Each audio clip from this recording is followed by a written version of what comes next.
વઘારા વિક્રમ શિવોરી mobile Thangadh. આજે આપણે સીપીયુને રિબોલિંગ કઈ રીતે કરવું એના માટે એક વિડીયો બનાવશું. તો મિત્રો, સીપીયુ પહેલાં વ્યવસ્થિત રીતે આયરનથી આપણે પેસ્ટ લગાવી અને સાફ કરી નાખશું, આયરન ફેરવી. બરાબર. સીપીયુમાં આયરન એ રીતે ફેરવવાનો હોય કે સીપીયુને ટચ ન થવો જોઈએ આયરન જરા, એટલે કે નીચે અડવો ન જોઈએ. જો નીચે આયરન અડી જાય તો સીપીયુના ટ્રેક તૂટવાની સંભાવના રહે છે. એટલે બહુ હલકા હાથે, એકદમ હલકા હાથે, જુઓ મિત્રો, શાંતિથી હલકા હાથે ફેરવી લો. બરાબર, શાંતિથી હલકા હાથે. બરાબર, બિલકુલ હાવ નિરાતે, ખોટી ઉતાવળ નહીં કરવાની, ખોટું કોઈ જોર નહીં દેવાનું, બહુ હાવ નોર્મલ હાથે. હાવ વિકલાંગ કે હાવ કોમામાં ગયેલો માણસ હોય ને, હાવ પડેલો, એ કેમ હલકા હાથે મરેલો હોય ને કામ કરતો હોય, કે હાવ આ રાંકો હોય, એ રીતે કામ કરવાનું, હલકા હાથે, હાવ શાંતિથી, એમ હલકા હાથે, બહુ હલકા હાથે. ચલો, એક જ વાર ફેરવવાનું બને ત્યાં સુધી. એકવાર આમ ફેરવી નાખવાનું, બહુ વધારે આમાં રગડવું નહીં, ના કે સીપીયુના ટ્રેક તૂટી જાય. આ તમને વારંવાર એટલે ફેરીને દેખાડ્યું કે આવરી હલકા હાથે ફેરવવાનું. પછી એના બોલ વ્યવસ્થિત સાફ થઈ જાય એટલે પેટ્રોલથી આપણે એને સાફ કરી નાખશું. પેટ્રોલથી વ્યવસ્થિત સાફ થઈ જાય એટલે એને આપણે જોઈ લઈશું ત્રાસું કરે કે ભાઈ એક બોલ તો રહી નથી ગયા ને. આ ટીશ્યુ પેપર એટલે કે દેખાય વ્યવસ્થિત અને સીપીયુની પકડ સારી રહેની છે, એના માટે અમે યુઝ કરવી. આમ જોઈ લેવાનું, ના બરાબર છે, ચાલો કમ્પ્લીટ. બરાબર. હવે સીપીયુને રિબોલિંગ કરવા માટે સીપીયુ રેડી થઈ ગયું છે. હવે આપણે પીપીટી એક ચેક કરી લઈશું પહેલાં. પીપીટી કમ્પ્લીટ છે ને આમાં ભરેલી, તો કે રેડી છે. ચલો પીપીટી બોલો. હવે મિત્રો, સીપીયુ રેડી થઈ ગયું, પણ એક વસ્તુ બીજું કહી દઉં કે આ લાકડું નીચે રાખ્યું, લાકડું. બરાબર. તો લાકડું એ માટે નીચે રાખવી કે જે આપણે 300 ડિગ્રી કે 240 ડિગ્રી કે 50 ડિગ્રી જે કંઈ ડિગ્રી જે માણસો સેટ કરતા હોય અને હીટ મારતા હોય, તો નીચે તમે આ રીતે હીટ મારો ને એટલે નીચે રબડ આવે, રબડ. એ તમે આમ હીટ મારો, આ સીપીયુ પડ્યું હોય અને આમ તમે હીટ મારો એસએમડીથી, એટલે આ હીટ ખાઈ જાય. જે કામ તમારું 20 સેકન્ડ કે 30 સેકન્ડમાં થવાનું, એ જ કામ તમારું 1 મિનિટમાં થાય, એટલે કે ટાઈમ વધારે લે. તો હીટ નીચેનું રબડ કે ભાઈ લોખંડ ખાઈ ન જાય એના માટે આપણે આ લાકડું યુઝ કરવી. ઘણા મિત્રો કદાચ લાકડું યુઝ કરે કે નથી કરતા એ ખબર નથી, પણ અમે લાકડું યુઝ કરવી છીએ અને લાકડાથી અમને રિઝલ્ટ મળ્યું છે એના માટે. તો સીપીયુ રેડી થઈ ગયું છે રિબોલિંગ કરવા માટે અને પીપીટી પણ કમ્પ્લીટ છે. હવે આપણે ટેન્સિલ જોઈ લઈશું. બરાબર. ટેન્સિલ તો આપણી પાસે યુનિવર્સલ ટેન્સિલ છે કે બધામાં ચાલે એમ. યુનિવર્સલ ટેન્સિલ જે આપણી પાસે છે ને, એના માટે રિબોલિંગ એટલે કરવાનું કેવી આપણે કે તમને રિબોલિંગ કરવામાં સરળતા રહે એમ. બરાબર. અને બને ત્યાં સુધી તમારે માઇક્રોસ્કોપમાં જોઈને સાફ કરવાની, બને ત્યાં સુધી. એટલે અને હલકા હાથે જે ઉપરના બોલ છે ને એ કાપી નાખવાના, હલકા હાથે, જેથી કરીને ટેન્સિલ ખરાબ ન થાય એમ. હલકા હાથે સાવ. બરાબર. હલકા હાથે જ કામ કરવાનું, ખોટી બહુ ઉતાવળ નહીં કરવાની, જરાય હલકા હાથે. બરાબર. તો તમે જ્યારે શીખશો ને ત્યારે આ બોલ મોટા બનશે જ તે, એનું કારણ છે. બોલ મોટા બને એનું કારણ તમને હું આગળ પીપીટી જ્યારે હું ભરીશ ને ત્યારે તમને સમજાવીશ કે બોલ મોટા કેમ બની જાય. બરાબર. આને વ્યવસ્થિત તમે પહેલાં કાપી નાખો અવરે હલકા હાથે, જેથી કરીને ટેન્સિલ ખરાબ ન થાય. જો તમારી પાસે હેન્ડ સ્કિલ સારી હોય ને તો આ ટેન્સિલની આવડતા 10 વર્ષ પણ રહે, કોઈ ન થાય એમ. જો તમારી પાસે હેન્ડ સ્કિલ સારી હોય તો. બાકી તમે 10 મહિનામાં નહીં 10 દિવસમાં બગાડી નાખો.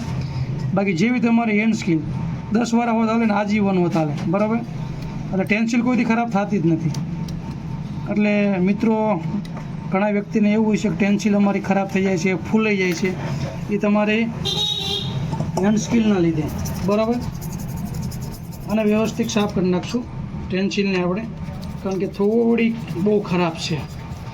અમારે સિંહોરી મોબાઈલમાં સ્ટાફ વધારે છે એટલે થોડાક પ્રેક્ટિસ કરવાવાળા અમારા મિત્રો ચાલુ હોય છે એટલે ખરાબ થઈ જાય. પણ જો કે હું કામ કરું તો એટલી બધી ખરાબ હોય નહીં. એક જ ઓલે બ્રશ મારું ને તો ખરાબ થઈ સાફ થઈ જાય એમ. ખરાબ વસ્તુ ન મજા આવે એમ. તમારું જે કામ કરો છો, તમને જે આ તમારા સ્ટૂલ છે એ તમારી રોજીરોટી તમારું હકવતો હોય તો તેની કદર કરવી જોઈએ. બરાબર. વ્યવસ્થિત. અને સારું લાગે એમ એને જોઈ લેવાનું માઇક્રોસ્કોપમાં કે બધા બોલ કમ્પ્લીટ નીકળી ગયા છે કે નહીં. એક પણ બોલ રહી જશે ને તો રિબોલિંગ થવામાં વાર લાગશે, બરાબર. અને ન નીકળે તો હલકા હાથે બહુ મહેનત મારવાની, જેથી કરીને ઓલો બોલ મોટો ન થાય. હલકા હાથે કરવાનું છે, બરાબર. હલકા હાથે અમુક બોલ ન નીકળતા હોય ને આપણે કાઢી નાખીએ. ટેન્સિલ તમારી ચોખ્ખી હશે ને તો રિબોલિંગ વ્યવસ્થિત થશે. એટલે સફાઈ ઉપર ખાસ ધ્યાન આપવું. અને પછી તો પ્રેક્ટિસમાં તો તમે જેવી પ્રેક્ટિસ કરો એવી આમાં સફળતા મળે, બરાબર. પણ કોઈ વ્યક્તિને 15 દીમાં મહિનામાં જોતી હોય તો ન મળે, બરાબર. એટલે પ્રેક્ટિસ ઉપર ધ્યાન આપો. અને CPU હવે આપણે એને ટેન્સિલમાં પહેલાં વ્યવસ્થિત રીતે સ્ટેપ બાય સ્ટેપ તમારે ચેક કરી લેવું એમ કે ભાઈ કેમાં આવશે એમ. મિત્રો ભલે ઘડીક વાર લાગે પણ સ્ટેપ બાય સ્ટેપ તમારે એમાં ચેક કરી લેવું. અમારે તો શું થોડોક આમાં પ્રેક્ટિસ ચાલુ હોય એટલે ખબર હોય છે કે આમાં આવી જાય છે. અને હંમેશા તમે જમણા હાથે ગન પકડતા હોય ને તો જમણા હાથેથી આ કોર્નરમાં જ આવવો જોઈએ CPU. અહીંથી તમારે બધું બોલ કમ્પ્લીટ આવવા જોઈએ અહીંથી, કારણ કે આપણે હિટ આમ મારવાની અને PPT આપણે આમ ભરવાની એટલે ખોટી PPT હેઠે ન જતી રહે. આમ તમારે વ્યવસ્થિત જોઈને નિરાયતે પહેલાં બોલ ઉપર ટેન્સિલ મૂકી દેવાની, બરાબર. અમે કઈ રીતે પકડી, હાથ આ રીતે પકડવાની, આ રીતે આમ ઊંચી રાખવાની છે. એટલે તમને ઉલ્કોનો સાઈડનો ભાગ દેખાય કે ભાઈ એકે મારી લાઈન રહી નથી જતી કે એકે મારા બોલ વ્યવસ્થિત કમ્પ્લીટ બધા બેસી જાય છે. પ્રેક્ટિસ તમે નહીં કરો તો બોલ નાના મોટી બનવાના ચાન્સ રહેશે ખરા. એટલે વારંવાર પ્રેક્ટિસ કરશો એટલે થઈ જશે. આવરીક થઈ જાય એટલે આમ પકડીને PPT લઈને PPT આ રીતે આપણે પકડવાની, બરાબર. આંગળી ઉપર આવી જોઈએ, બરાબર. આંગળી ઉપર આવી જોઈએ.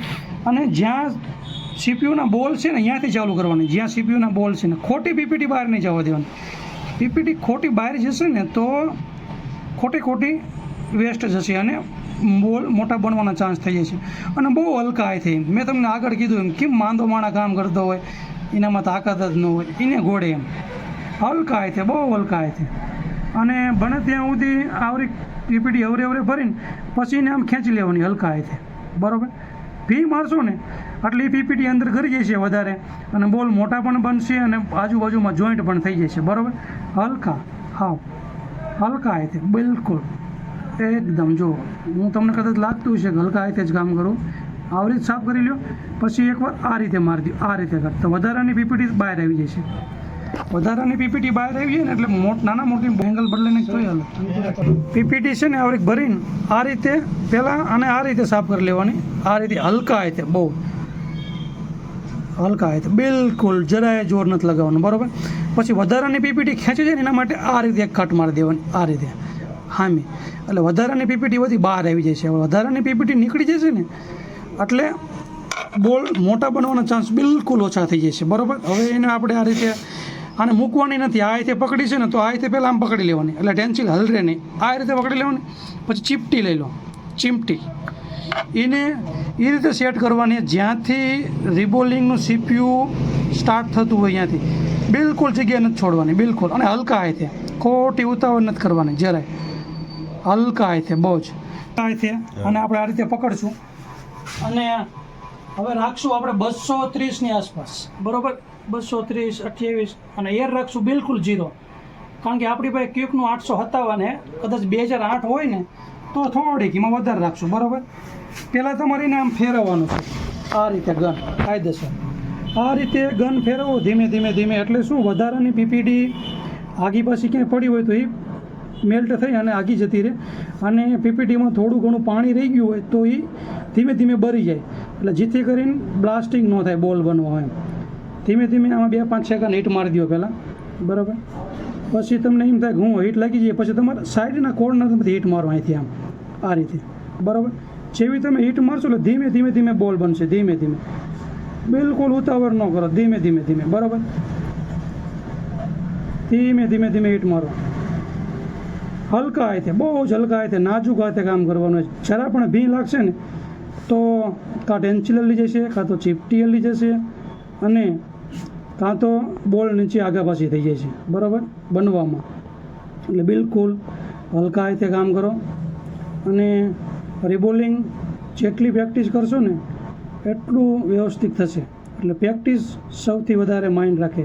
તમારી હેન્ડ સ્કિલ 50% તમારી હેન્ડ સ્કિલ સારી હોય તો તમારું કામ ઓટોમેટિક સુધરી જાય. એટલે હેન્ડ સ્કિલ બનાવો પહેલાં, બાકી તો નોલેજ આપોઆપ તમારે આવી જાય.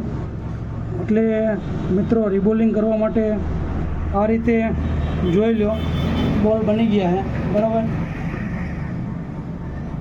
હવે એને ચીપટી આપણે લઈ લઈશું અને એને આપણે હલકા હાથે બે મારશું, બહુ જ હલકા હાથે બરાબર. આમ હલકા હાથે, કારણ કે તમારે છે ને નીચે ઓલા બોલ હરખા બન્યા હોય ને એટલે તમારે કાઢવામાં કોઈ જ તકલીફ ન પડે, આરામથી નીકળી જાય બરાબર. આગળ લઈ લેવી. જુઓ મિત્રો, સીપીયુ છે જ આ જૂનું હતું એટલે કદાચ 2-4 બોલ આગા પાછા રહે છે બરાબર. પણ જોઈ લો, મોસ્ટ ટાઈમ બી રિબોલિંગ થઈ ગયું છે અને યુનિવર્સલ કેન્સલ હતી એટલે આમાં બોલ વધારાના કેટલા પડ્યા છે એને આપણે સાફ કરી નાખશું પેટ્રોલથી.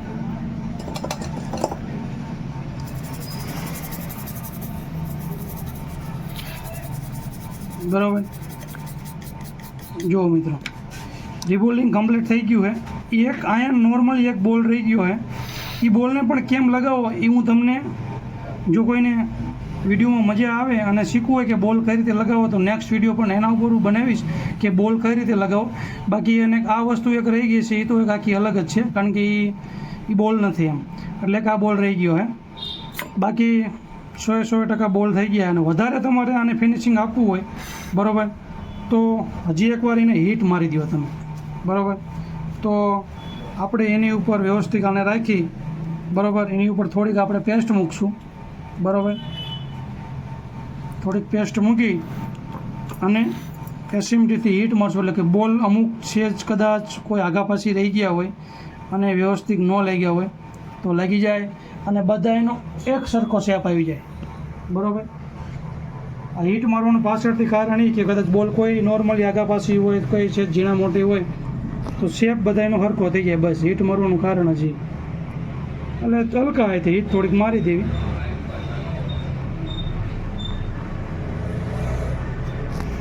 જો હવે રિબોલિંગ થઈ ગયું છે કમ્પ્લીટ બરાબર. હવે આવી નવી માહિતી જોવા માટે બન્યા રહો.